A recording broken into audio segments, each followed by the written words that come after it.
तुम चली जाना किसी रक्षा टैक्सी में। मुझे कुछ बात करनी है आपसे।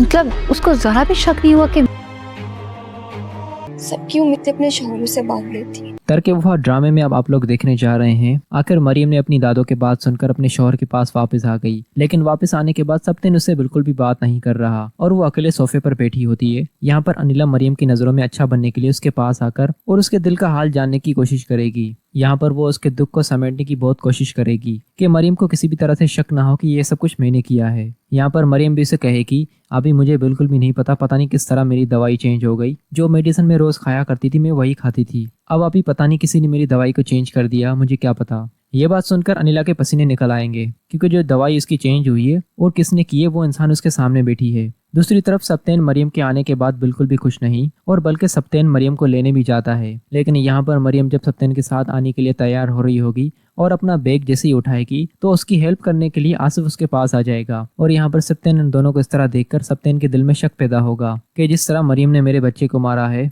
कहीं सच में मरियम अभी भी आसिफ को पसंद तो नहीं करती, इसी वजह से उसने मुझसे जान छुड़ाने के लिए मेरे बच्चे को मार दिया। लेकिन सप्तेन के दिमाग में बहुत गलत बातें चल रही हैं, मरियम की तरफ से तो ऐसा कुछ भी नहीं। शुरू से लेकर आज तक आसिफ मरियम के पीछे पड़ा हुआ है, क्योंकि उसके हाथ कुछ भी नहीं लग रहा। तो अब जाहिर सी बात है वो मरियम की नज़रों में अच्छा बनने की कोशिश कर रहा है और इसीलिए उसकी हेल्प कर रहा है। लेकिन मरियम उसे साफ इनकार करती है, मुझे आपकी ज़रूरत नहीं, मैं खुद कर लूंगी। लेकिन आसिफ कहेगा, अरे नहीं मैं कर देता हूँ। यहाँ पर सप्तेन को शक होता है ये सब कुछ देखकर। दूसरे सीन में आयशा मरियम के पास आएगी और मरियम को हौसला देने की बहुत कोशिश करेगी। देखो अब जो हो गया सो हो गया, अब तुम्हें आगे के बारे में सोचना है। अब अगर तुम वापस अपने घर आ चुकी हो तो अब सप्तेन को खुश रखने की कोशिश करो, क्योंकि सप्तेन तुम्हारी वजह से काफी परेशान है। लेकिन मुझे इस बात का भी यकीन है कि तुम दोनों के दुश्मन अभी भी इस घर में मौजूद हैं। ये बात अनिला गेट पर खड़े होकर सुन लेगी और अनिला के वहीं पसीने छूट जाएंगे, क्योंकि अब अनिला की हकीकत धीरे धीरे सबको मालूम पड़ती चली जा रही है। और अब अनिला काफी कंफ्यूज हो चुकी है कि अब वो क्या करे, क्योंकि आखिर में उसके साथ कोई भी नहीं होगा। और सजिला को भी एहसास हो चुका है कि उसने भी बहुत गलत किया सप्तेन के साथ। और वहाँ पर अनम तो वैसे ही अयाज की वजह से काफी परेशान है।